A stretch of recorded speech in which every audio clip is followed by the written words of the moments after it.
Welcome back. You're still watching TVC News Breakfast Saturday right here on TVC. And of course, we're moving straight into a very interesting and pivotal discussion right about now. Now, small-scale businesses are the heartbeats of Nigeria's economy. Now, they create jobs and, of course, drive innovation and sustain millions of households. Yet, many operate under tough conditions, from limited access to finance and unstable power supply to regulatory challenges and rising costs. Now, entrepreneurs continue to face barriers that slow growth. So the big question is, what practical steps can be taken to move small businesses from survival mode to sustainable growth? Now, joining us for this conversation is an entrepreneur, Temitope Omotosho. Welcome to TVC News Breakfast Saturday. Thank you for having me. Thank you so much for joining us. Thank you. And okay, now let's start with the conversation. Of course, we're talking about improving, of course, because in Nigeria, 80% of employment can in some way be attributed to small businesses. Right. Everybody, their mothers, their sisters, aunties, and in-laws have a business. Right. Now, it's one thing to start this business, but then again, to scale these businesses, what would you say are the major issues entrepreneurs face? I think funding issues, one. A lot of entrepreneurs have funding issues. You can start a business. I know people say you have to be online, you have to be out there, but then funding is a big issue. You have to, and getting a loan from banks, a lot of entrepreneurs, small business owners cannot afford collateral, they're huge.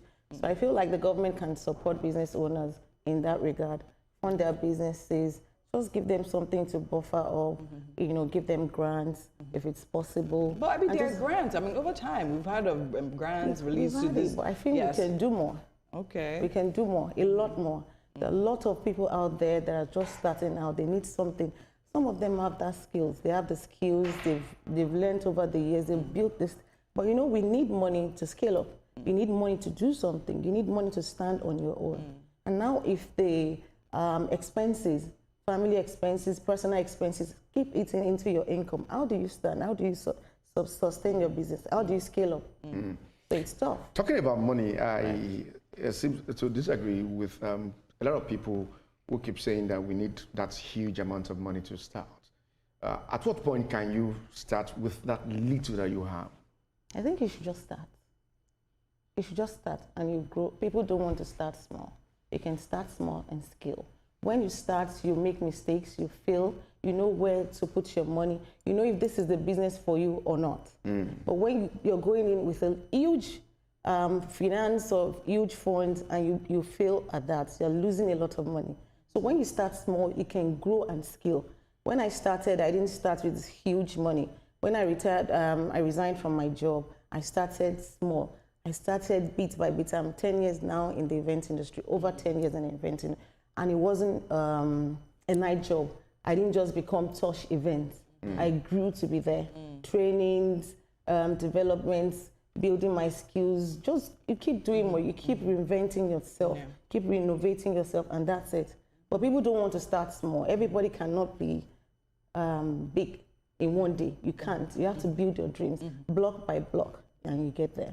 When you were talking about funding, you were talking about having grants and so on for small businesses. Right. I am unfortunately aware that we have some African countries that are doing that. Right. And government has made registering businesses, starting up your small-scale business. It's something you can just sit in the comfort of your home, and in one day you've gotten your business registration done and so on and so forth. What would you tell the government right now? Because I know that ease of doing business in Nigeria is very, very low. Very, very low. So what do you think government should look at for small and medium-scale entrepreneurs, taking into consideration the huge employment opportunities that abound? I think they should work on the regulations for the permits, the taxes. It needs to be reduced drastically. A lot of businesses, I don't know if you've been online lately, they've been complaining so much about sales. So much about sales. It looks like everything is just in a zilch right now. So they need something like reduce these taxes, Give them. Don't you guys have a body that can We do. act as a pressure group?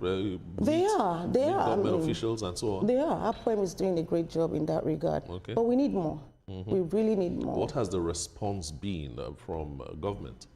I mean, they've been supportive in the way they can, but like I said, they need to do more. We have a lot of young people coming out from NYC. They don't have a job yet. And you know, the next thing they want to do is to learn a skill and do something for themselves. After learning the skills, I personally do trainings for upcoming event planners. After that, what happens to them? Something has to give for them. They have to scale up. They have to start up. How do they start up? So we need support here and there for young graduates. Some people are not even graduate. I mean, you don't have to go to school to become an event planner. Yeah, some of you them. There's so many skills you can pick up, you can learn. But you cannot rule out. You cannot rule out education. I'm not ruling out education. I'm educated, well educated. You cannot rule that out. I'm just saying that even at that, you have the skills. There are people that are skilled, that are not educated, and they are doing so well. But they need this support. They need these loans, these grants from the government. No, okay. Let's talk about Tush events now, which is actually what you do. You said over 10 years now you've been in business. I mean, that's well done. Congratulations. Thank you. Because I mean, a lot of times, a lot of things we also see is the fact that businesses start up, but within the first 2-3 years, those trying years is actually not easy at stuff. So they actually pull out, and most of them give up. Some people would change and start another business and then pull out again. So now, what would you say has kept you in business for the longest time? What would you say are the things you do that ensures that you stay in business? I'm sure you've had losses yourself and challenges yourself. So what is it that makes you get through all that phase and then still push ahead? That willpower. I just know I can't fail. I don't want to fail. I don't have a choice. Where do I go back to? Where do I start from? So it's either this. I can't go back to a paid employment.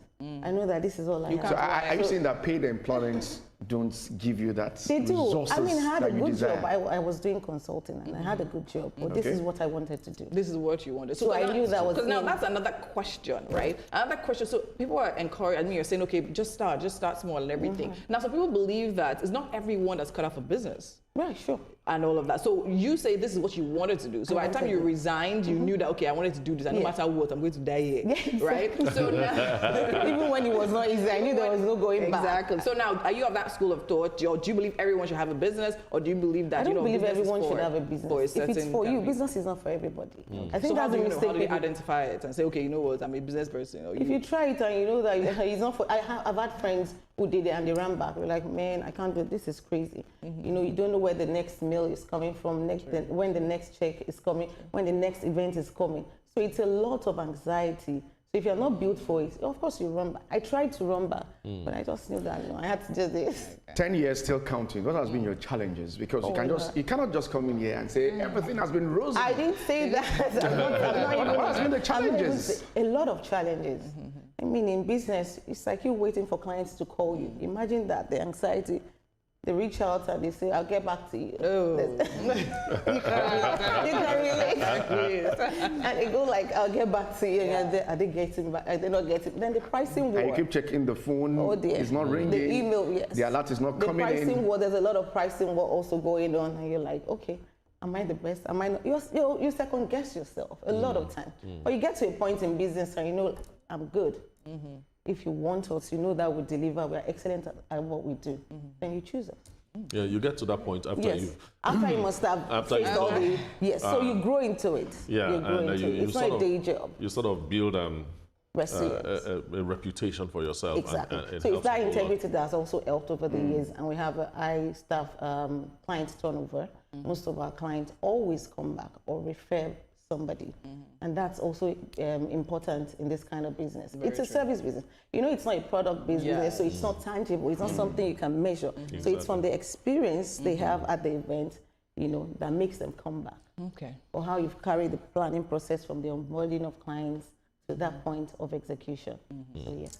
Young people that, young graduates, for example, young people are full of dreams. Full of dreams. And it's a beautiful thing. Yes, it is a beautiful thing. And you see, the funny thing about dreaming is that dreaming doesn't tell you the obstacles you're going to meet as you go ahead. So what advice would you give a young person that is thinking of going into business? Because some of them are very sure that that won't work for anybody. that will run their own business. So what advice would you want I'm a to give dreamer to them? myself. I mean, I dreamt this. Yes, I dreamt this life and I'm living it. So when you dream this life, be ready to put in the work. It's not la la land. It's not going to drop on your table. You have to put in the work. Be hardworking and be a smart worker. You have to put in the work. It's a lot of work. So I think that's where people mix it up. They think that when you dream it, you can't. No, I'm not saying when you dream it, you can't achieve. You will achieve it, but you have to work to get there. It's not a day job. You can't just wake up and no. You have to work. You have to be smart. You have to network, meet people, be good at what you do, be skilled, really, really excellent at what you do. And you get there. Somebody once told me that for you to succeed in starting up a small business and growing it, you have to live it, eat it, sleep You're it. dreaming. And even lead it. Dream it. Some young Nigerians, I don't want to just give a figure to it, that when you keep something inside a book, they don't read.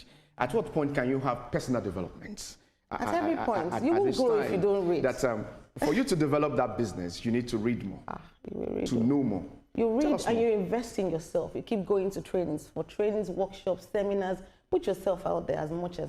I mean, people think that they have to be this person's inner circle to be their mentee. Or go for conferences. A lot I go for that, a lot.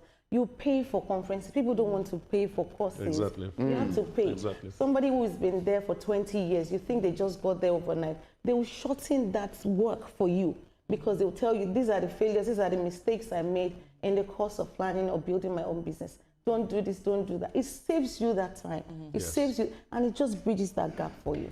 So you have to pay for courses, go for trainings, workshops. There's nothing that is a waste. Anything you put in yourself, as much as you treat, it will reflect in your business. Yeah. So you're a reflection of your brand. You're a reflection of your business.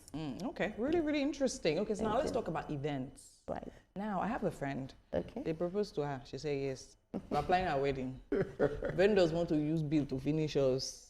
Now, let's talk about events, right? And how, like, it's getting to a point where it feels like, you know what, if you want to literally have a certain type of event in Nigeria, you need millions to do that. But then not everybody has the millions. What then shall we do? Okay, so when I hear these things, it's Yeah. always funny to me. There are vendors that are more affordable. But when people say these things, they know where to get those Pinterest videos, pictures. That's what they want. Do you understand? They want the glamorous weddings on a budget. And it's not realistic. Let's be realistic here. If you have a realistic budget, you do your wedding. People do 10 guests, 20 guests, 50 guests, and you get married and go home. But you still want that elaborate one. But you want to now, make the vendors feel bad because they're not giving you that. Whereas there's inflation. These people literally import things from China. We don't develop we don't grow anything here. They bring them in from there. They're paying a lot to bring them in. So they have to run their own businesses too. They pay salaries. They're paying rent. So many things. Logistics. It's Why are you heavy. saying they? Say we. We, right?